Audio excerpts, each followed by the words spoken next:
अच्छा हुआ बच्चों जो इस गर्मी में तुम लोग गांव आ गए। दादी अब हम गांव आए हैं तो आप हमें घुमाने ले चलोगे ना? माँ जी आपको क्या बताऊं, घूमने की वजह से आए हैं ये बच्चे गांव, फिर तो ये बहुत अच्छी बात है। इतना बोल अमीर शांति अपने बहू बेटे पोता पोती को अंदर ले जाती है और एसी चलाकर पूरा परिवार एक साथ बैठकर बातें करता है। तो वहीं कुछ ही देर में शोभा के बहू बेटे भी अपने बच्चों के साथ आते हैं। दादी पिछली बार जब हम गांव आए थे तो आपने हमें कहीं नहीं घुमाया, पर इस बार आप हमें अच्छी जगह घुमाना। माँ जी बच्चे आपको ऐसे ही परेशान करते रहेंगे, चलिए मैं खाना बनाने में आपकी मदद करवा देती हूँ, वैसे भी बच्चे थक गए हैं। इतना बोलकर शीतल और शोभा खाना बनाने के लिए चली जाती हैं और अगली सुबह बच्चे जल्दी से नहाकर तैयार हो जाते हैं और शीतल भी अपनी सास के साथ थोड़े से पराठे और एक बोतल में पानी और लस्सी पैक कर देती है, जिसे लेकर बच्चे घर के बाहर जाते हैं और देखते हैं कि उनके सामने वाला पड़ोसी पूरा परिवार बीच वाले कपड़े पहनकर, आंखों पर चश्मा लगाकर, हाथों में छाता और खाने का सामान लिए गाड़ी के पास खड़े हैं। अरे विकास भाई, अपने बेटे और पोता पोती के साथ कहाँ जा रहे हो? खेती करने? देखो हम तो चले आज समंदर के पास मजे करने। अरे विशाल नहीं भाई, मैं भी बच्चों को घुमाने ले जा रहा हूँ। बच्चे इतनी दूर से इस गर्मी की छुट्टी में गांव घूमने आए हैं। अजी आप भी ना किससे बात करने में लग गए, वो गरीब क्या ही कहीं गर्मी की छुट्टी में बच्चों को घुमाने ले जा पाएगा। विशाल अपने पूरे परिवार के साथ गाड़ी में बैठ जाता है और कुछ ही देर में वो लोग समंदर के पास पहुंचते हैं, जहां वो रेत पर चटाई बिछाते हैं और बड़ा सा छाता खोल देते हैं। पूरा परिवार उस छाते के नीचे बैठता है और निशा सबके लिए खाना लगाती है। बच्चों बहुत खेल लिया पानी से, अब यहाँ आकर थोड़ा छांव में बैठ जाओ, फ्रूट चाट और लस्सी पी लो, गर्मी बहुत है। जहां अमीर परिवार समंदर के पास बैठकर एंजॉय कर रहा था, महंगी महंगी चीजें खा रहा था, तो वहीं गरीब विकास और राहुल बच्चों को खेत घुमाता है। पापा मैं तो थक गया, कितनी धूप हो रही है, मुझे नहीं घूमना और खेत, मुझे राजू पिंकी की तरह समुद्र के पास जाना है। बच्चों समुद्र के पास जाना सही नहीं है, हम तुम्हें फिर कभी समंदर के पास ले चलेंगे। पर पापा यहाँ बहुत धूप लग रही है, अब घर चलो, मैं थक गई हूँ। बच्चे धूप और गर्मी से इतना परेशान हो जाते हैं कि घर जाने की जिद करते हैं, जिसके बाद ना चाहते हुए भी राहुल और विकास बच्चों के साथ घर आते हैं और तभी विशाल भी अपने पूरे परिवार के साथ गाड़ी से आता है और उनके सामने गाड़ी रोककर पूरा परिवार गाड़ी से बाहर निकलता है और बच्चे हंसते खेलते बात करते हुए घर में जाते हैं। आज समुद्र के पास कितना मजा आया ना, हम फिर से कल समुद्र के पास जाएंगे और कल तो मैं अपने लिए स्विमिंग ट्यूब भी लेकर जाऊंगी। वो लोग समुद्र के किनारे से होकर आए हैं, कितने खुश लग रहे, कितना मजा किया होगा उन्होंने। इतना बोलकर गोलू और विधि नाराज होकर घर में चले जाते हैं। वहीं राजू और रिंकी भी हंसी खुशी अपने घर जाते हैं और ये सब देख शांति और विशाल गरीब विकास और राहुल से कहते हैं, अरे भाई ये क्या तुमने मासूम बच्चों का दिल तोड़ दिया भाई, घुमाने ही ले गए थे तो कहीं दूर ले जाते। अरे कैसी बातें कर रहे हैं, उनके पास हमारी तरह गाड़ी पैसा नहीं जो इस गर्मी में कहीं दूर जा सके। इंसल्ट करके अमीर परिवार अंदर चला जाता है, पर विकास और राहुल को ये बात बुरी लगती है और वो सारी बात अपनी बीवियों को बताते हैं। आपने कुछ कहा क्यों नहीं, वो अमीर है तो क्या कुछ भी कहेंगे। सारी गलती आपकी है जी, क्या जरूरत थी इतनी धूप में बच्चों को खेत ले जाने की, आम के बगीचे में ले जाते। खेत के पास एक छोटा सा आम का बगीचा है, वहाँ बच्चे थोड़ी देर बैठ जाते तो उन्हें अच्छा लगता। हाँ पापा जी, मेरे बच्चों को तो वैसे भी बगीचा बहुत पसंद है, कल मैं उनके लिए लस्सी और आलू के पराठे बना दूंगी, उन्हें बहुत पसंद है। मैं तो कहता हूँ माँ, आप और शीतल भी चलना, ज्यादा मजा आएगा। एक बार फिर वो लोग बाहर जाने का प्लान करते हैं और इस बार पूरा परिवार सुबह जल्दी उठकर खाने में आलू का पराठा, अचार और लस्सी रखते हैं और पिकनिक मनाने के लिए घर से निकलते हैं। तभी अमीर परिवार की नजर उन पर पड़ती है और एक बार फिर वो उनकी गरीबी का मजाक उड़ाते हैं। अरे गरीबों का काफिला फिर से कहाँ चला, आज तो पूरा परिवार चल रहा है, कहीं दूर जाने का इरादा है क्या? और इस पोटली में क्या है? हम दूर जाए या पास तुमसे मतलब, तुम समुद्र के पास जा रही हो अपना पिकनिक मनाने, आराम से जाते क्यों नहीं? चलिए माँ जी, दूसरों की बात पर ज्यादा ध्यान देंगे तो हम अपना ही नुकसान करेंगे। इस गरीब मजदूर की बीवी को तो देख जरा कितनी अकड़ है। चलो बहू गाड़ी में बैठते हैं। एक बार फिर दोनों परिवार पिकनिक मनाने के लिए एक आम के बगीचे तो दूसरा परिवार समंदर के पास जाता है, जहाँ बच्चे कभी समंदर के अंदर जाते तो कभी समंदर की लहरों से खेलते और कई बार तो वो समुद्र के किनारे बैठकर रेत का घर बनाते हैं। माँ देखो, मैंने रिंकी से अच्छा घर बनाया है। भले ही तूने मेरे से अच्छा घर बनाया, पर तू मेरे जितना अच्छा तैर नहीं पाएगा। पापा आप मेरी स्विमिंग ट्यूब निकालो, अब बताती हूँ मैं इस राजू के बच्चे को। स्विमिंग ट्यूब पहनकर रिंकी पानी के अंदर चली जाती है और इस तरह दोनों बच्चे काफी मजे करते हैं। पर धूप ज्यादा होने की वजह से कुछ ही देर में उन्हें गर्मी लगने लगती है और प्यास से तड़पने लगते हैं। माँ बहुत प्यास लग रही है, पानी दो। बेटा पानी तो खत्म हो गया, तुम गन्ने का जूस पी लो। मुझे नहीं पीना, प्यास लग रही है, पानी चाहिए या फिर घर चलो, मैं थक गई हूँ। हाँ हाँ बच्चों, घर चलो, धूप बढ़ती जा रही है। घर जाकर पहले नहाएंगे, फिर कुछ अच्छा खाएंगे। इतना बोलकर पूरा परिवार घर जाने के लिए तैयार हो जाता है। तो वहीं गरीब परिवार छोटे से आम के बगीचे में बैठकर एंजॉय कर रहा होता है। पर बच्चों को छोटे से आम का बगीचा भी पसंद नहीं आता। ये लो बच्चों, कच्चे आम की कैरी खा लो। हमें नहीं खाना, इसे बागीचा कहते हो। यहाँ सिर्फ 4 आम के पेड़ हैं और उस पर भी आम नहीं, यहाँ भी धूप लग रही है। माँ, ये बच्चे इसी तरह नाटक करते रहेंगे। घर चलते हैं, कल से हम इन्हें कहीं नहीं लेकर जाएंगे। नाराज राहुल भी आज अपने बच्चों को लेकर घर आ जाता है और पूरी रात विकास गहरी सोच में डूबता है और तभी उसे अपने दोस्त के आम के बगीचे का ख्याल आता है। बच्चों, सुबह 5 बजे उठ जाना और तैयार भी हो जाना। कल मैं तुम्हें उगता हुआ सूरज से लेकर डूबता हुआ सूरज दिखाऊंगा और इतना बड़ा आम का बगीचा दिखाऊंगा कि तुम्हें मजा ही आ जाएगा। पर वो बहुत दूर है तो तुम्हें चलकर जाना पड़ेगा। हमें मंजूर है। जहां विकास अपने पूरे परिवार को कहीं दूर आम के बगीचे में ले जाना चाह रहा था, तो वहीं घर आकर राजू और रिंकी अपने घर वालों से कहते हैं, माँ देखो ना, समुद्र के पानी से तो मैं काली हो गई हूँ, मुझे नहीं जाना अब समुद्र के पानी में। हाँ माँ, बहुत गर्मी भी लगती है और धूप भी है, प्यास के मारे गला भी सूख जाता है। अब हम कहीं और चलते हैं पिकनिक मनाने। क्या खराबी है वहाँ?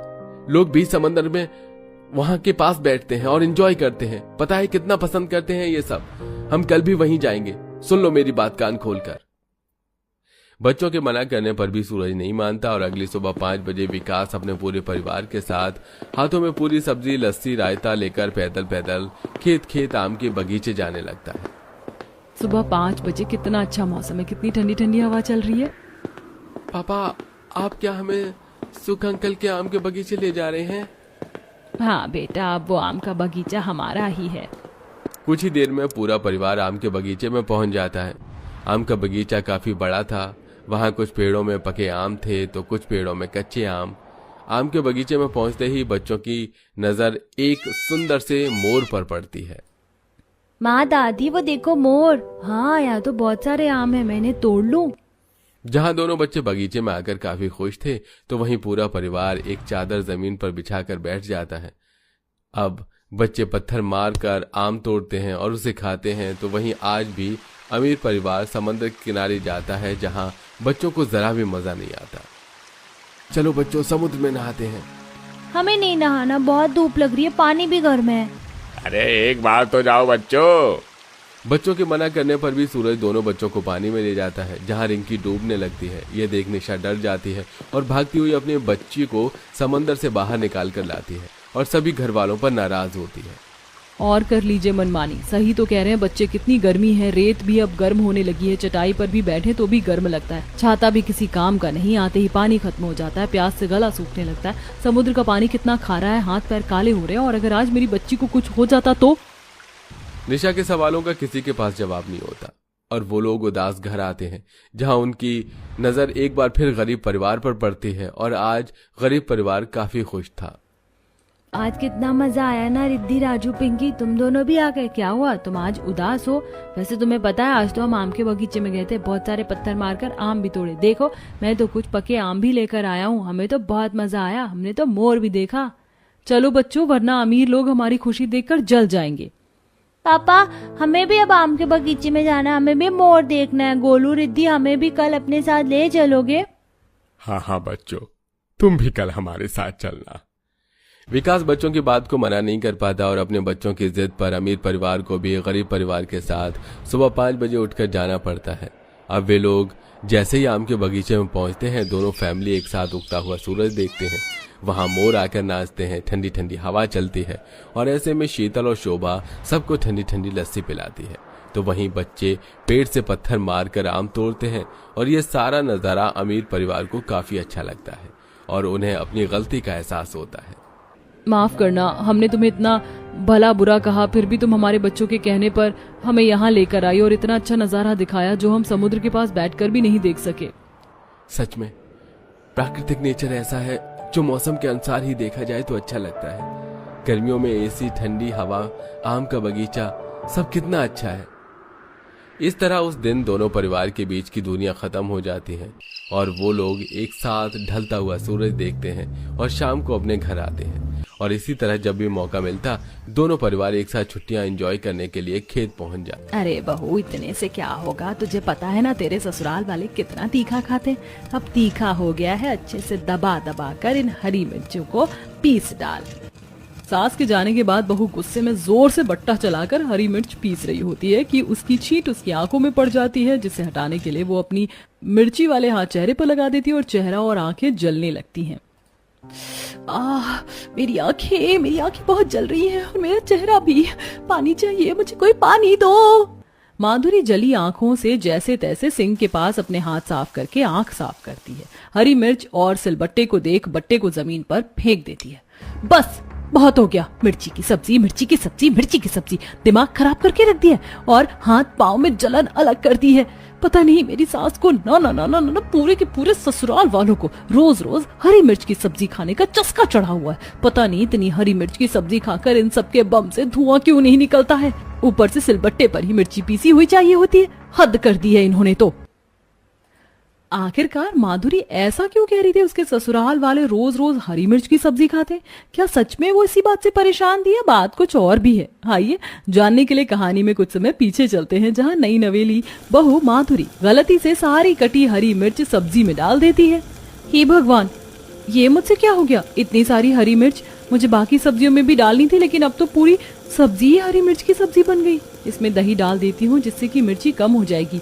माँ ने समझाया था मुझे शादी से पहले कि ससुराल में जाकर तीखा खाना कम बनाना, वरना ससुराल वाले मिर्ची खाकर बौखला जाएंगे। ये कहकर माधुरी सब्जी में दही मिला रही होती है। इतने में सास और नंद उसे रोककर सब्जी को चख लेते हैं। अरे माँ जी, दीदी, ये आपने क्या किया? इतनी तीखी सब्जी खा ली। गलती से मुझसे इसमें हरी मिर्च ज्यादा गिर गई। आपको मिर्ची लग गई होगी, पानी पी लीजिए। वाह भाभी, मजा आ गया। इतनी अच्छी सब्जी बनाई है आपने हरी मिर्च की, बस थोड़ा सा और तीखा होना चाहिए था, है ना माँ? बिल्कुल ठीक बोली मेरी बच्ची। बहू, मेरे तो मुंह में इतनी तीखी सब्जी देखकर और इसे खाकर पानी आ रहा है। जल्दी से बाहर डाइनिंग टेबल पर खाना लगा दे। लेकिन माँ जी, तीखा। तभी सास हंसकर हाथ से बहू की पीठ पर हाथ मारती है, जिससे बहू 2 कदम आगे हो जाती है। अरे बहू, तेरे ससुराल वाले बहुत तीखा खाना खाते और मेरी सास तो और भी ज्यादा तीखा खाती है, इसलिए कल से तू और हरी मिर्च डालकर बनाना हरी मिर्च की सब्जी को। हे भगवान, मैंने तो भिंडी की सब्जी बनाई थी, लेकिन गलती से मुझसे इसमें पूरी हरी मिर्च पलट गई और अब माँ जी को लगता है कि मैंने हरी मिर्च की सब्जी बनाई है। गजब ही लोग हैं।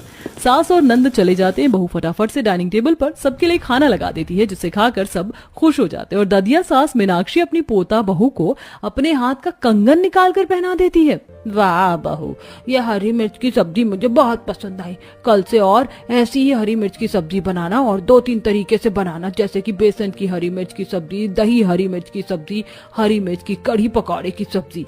हाँ बहू, हमें हरी मिर्च की सब्जी बहुत पसंद है, इसलिए तुम कल भी ये सब बनाना। जी पापा जी। अरे माधुरी, तुम भी खाना खा लो। माधुरी जैसे ही तीखा खाना खाती है तो उसे बहुत मिर्ची लगती है और फटाफट से पानी का ग्लास वो गटक जाती है। बाप रे, मैं तो खामखा डर रही थी। इन लोगों ने तो मुझे तीखा खाने में फेल कर दिया और कल तो और भी ज्यादा तीखा खाने की बात कर रहे हैं। हे भगवान, मेरा क्या होगा? अगले दिन बहू जब रसोई में तीखा खाना बना रही होती है, तब दादी, सास और सास, माधुरी तू कुछ बनाए उससे पहले हम बता देते हैं तुझे क्या क्या बनाना है। देख, पहले तो भरवा हरी मिर्च बना दे, उसके बाद आलू हरी मिर्च की सब्जी एकदम भर के, इसके साथ दही मिर्च की सब्जी और फिर मिर्च के पकौड़े, ये सब भी बनाना है। और हरी मिर्च के बाद इसमें काली मिर्च, लाल मिर्च जरूर डालना, उससे तीखे खाने का स्वाद 2 गुना बढ़ जाता है। 2 गुना नहीं दादी सास, इसे 10 गुना बोलते हैं। और बहू, मिर्ची का सालन भी बना लेना, हमें बहुत पसंद है। माँ जी, बुरा ना लगे तो एक बात पूछूं, आप सब लोगों को इतना तीखा खाना खाने का शौक कब से है? अरे बहू, तेरे ससुराल की सारी पीढ़ी तीखा खाने वाली है और जब घर में 1-2 जने लोग खाते हैं तो बाकी सब भी वैसा ही खाना खाने लगते हैं। और हाँ, अच्छे से सिलबट्टे पर पीस के बनाना हरी मिर्च की सब्जी का मसाला तैयार करना है। माँ जी, हाथ से कैसे? बहुत ज्यादा मिर्ची लगेगी और टाइम भी। लेकिन बहू, ये सब काम तो हाथ से ही होते हैं और तुझे हाथ से ही करना होगा। चल अब जल्दी कर। सास दादी सास वहां से चली जाती है और बेचारी बहू भारी सिलबट्टा उठाकर जमीन पर रखती है और जैसे ही हरी मिर्च फ्रिज खोलकर निकालती तो चौंक जाती है। बाप रे, मुझे इतनी सारी हरी मिर्च की सब्जी बनानी और इन ससुराल वालों को देखो पूरे फ्रिज को हरी मिर्च से भरा हुआ रखा है। फिर बहू जैसे तैसे सिलबट्टे पर ढेर सारी हरी मिर्च को पीसने लगती है, तभी उसकी आंखों में हरी मिर्च का बीज आ जाता है। हरी मुरी मैया मेरी आंख, बाप रे बाप, कितना मुश्किल है हरी मिर्च के साथ काम करना। माधुरी अपनी आंखें धोकर वापस हरी मिर्च पीसने लगती है, जिससे उसके हाथों में जलन होने लगती है। वहीं गर्मी से पसीना हटाने को वो अपने चेहरे पर हाथ लगा देती है, जिससे और जलन होती है। फिर घर वालों के लिए अलग अलग तरीके की हरी मिर्च की सब्जी, हरी मिर्च के पकौड़े, हरी मिर्च कढ़ी पकौड़े की सब्जी, आलू हरी मिर्च, अलग अलग व्यंजन बनाकर घर वालों को खिलाती है और घर वाले खुश हो जाते हैं। ऐसे ही वक्त गुजरता है। माधुरी सुबह शाम रोज रोज हरी मिर्च की सब्जी बना बनाकर परेशान हो जाती है। उसके हाथों से जलन ही नहीं हटती कि एक दिन, माँ जी मैं परेशान हो चुकी हूँ, मेरे हाथों की जलन नहीं जा रही है। OMG माँ, देखो तो भाभी के हाथ कितने लाल हो गए जलन से। अरे सच में बहू, तू तो परेशान हो गई है। देख, हम मिर्ची खाना तो नहीं छोड़ सकते, लेकिन अब तू सिलबट्टे की जगह मिक्सी का इस्तेमाल करके हरी मिर्च की सब्जी बनाना। शुक्र है आपने इतना तो सोचा। अब उसे हरी मिर्च की सब्जी बनाने के लिए सिलबट्टे पर पीसकर परेशान नहीं होना पड़ता। मिनटों में मिक्सी का काम करके अब बहू खुश रहती है। घर वाले यूं ही हरी मिर्च की चटनी, हरी मिर्च की सब्जी खा लिया करते थे। अरे वाह, मेरी जिंदगी कितनी आसान हो गई, अब तो मुझे परेशान भी नहीं होना पड़ता। माधुरी को लगता है कि सब कुछ अच्छा चल रहा है, लेकिन कुछ ही दिन में उसकी नानी सास राम दुलारी और ताऊ राजेंद्र घर आ जाते हैं और वो भी तीखा खाने का डिमांड करते। बहू बनाकर पेश कर देती है। अरे छी, थुप, ये कैसा खाना बनाया है, इतना तीखा होकर भी ये तीखा खाना नहीं लग रहा है। गायत्री, तूने अपनी बहू से ये खाना किस पर बनवाया है? कुछ तो अजीब है। माँ, वो बहू ने मिक्सी पर मिर्ची पीसी है ना, इसलिए कम स्वाद आ रहा होगा। क्यों, तू कब से आधुनिक उपकरणों का काम करवाने लग गई? क्या यही सब सिखाया था मैंने तुझे? अरे राम दुलारी, बहू को कुछ मत बोल। वो माधुरी बहू के हाथों में जलन हो रही थी। इतने दिन से वो इस पर ही पीस पीस कर खाना बना रही थी, इसलिए हमने मना कर दिया। अरे ऐसे कैसे मना कर दिया? खाना एक नंबर का बकवास बना है। बहू, अब से तू सिलबट्टे पर ही मिर्च पीस कर उसकी सारी सब्जी बनाया करेगी, ठीक है? जा, आप दोबारा बना कर ला। यही मैं भी कहने वाला था। और बहू, साथ में मिर्च का अचार बना कर लाना, और आलू के पराठे के साथ आलू के पराठे में भी हरी मिर्च बना देना, और एक हरी मिर्च का पराठा। ये सुनकर माधुरी परेशान हो जाती है और ना चाहते हुए भी उसे सिलबट्टे पर हरी मिर्च पीसनी पड़ती है, जिससे उसकी आंखों में मिर्ची लग जाती है और गुस्से में वो सिलबट्टा जमीन पर फेंक देती है। हद हो गई है। सोचा था सब कुछ ठीक हो गया, लेकिन बाहर से ये पिछड़ी सोच वाले मेहमान टपक पड़े। फिर से मिर्ची की जलन मुझे सहनी होगी। जैसे तैसे बहू हाथों में जलन होने के बाद भी मिर्च की सब्जी और पराठे बनाकर लाती है। 1-2 दिन तक बहू बर्दाश्त करके हाथ से हरी मिर्च की सब्जी बनाती है, और इतना ही नहीं, नानी सास के आ जाने पर बाकी घर वालों को हद से ज्यादा तीखी हरी मिर्च की सब्जी खानी पड़ती है, जिससे घर वालों की तबीयत खराब हो जाती है। और नंद रेशमा तो दस्त के मारे अक्सर वॉशरूम में बंद रहती है कि एक दिन, अरे बाप रे, हालत खराब हो गई भाभी, कुछ तो करो, अब और ये सब खाना नहीं खाया जाता। हाँ बहू, मेरे भी बस की बात नहीं है, सुमित की नानी भी ना। माँ जी, मैं खुद क्या बोलूं, मुझे लगा 1-2 दिन की बात है, लेकिन ये दोनों पर आप चिंता मत कीजिए।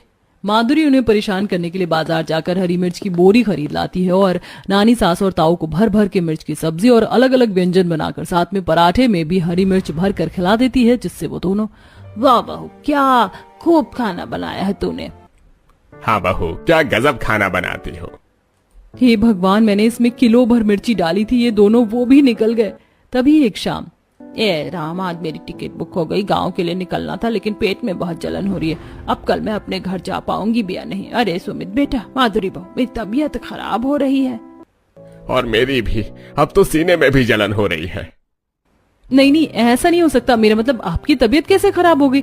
आप तो हरी मिर्च खाने के लिए कहते हैं। हे भगवान, कहीं तीखा खाना खिलाना मुझे इनका भारी ना पड़ जाए, कहीं सेवा पानी करनी पड़े। डॉक्टर उन दोनों का चेकअप करके दवाई दे देता है, जिस वजह से वो 1 हफ्ते के लिए और रुकते हैं और नानी सास ताऊ को खिचड़ी खाने के लिए कहते हैं और घर के बाकी लोग भी खिचड़ी खाते हैं। पर हफ्ते भर ठीक होने के बाद राम दुलारी बहू से तीखा खाना मांगती है। अरे मोरी मैया, बचाओ रे मुझे, पानी लाओ पानी, अभी ठीक नहीं हुआ पेट का दर्द।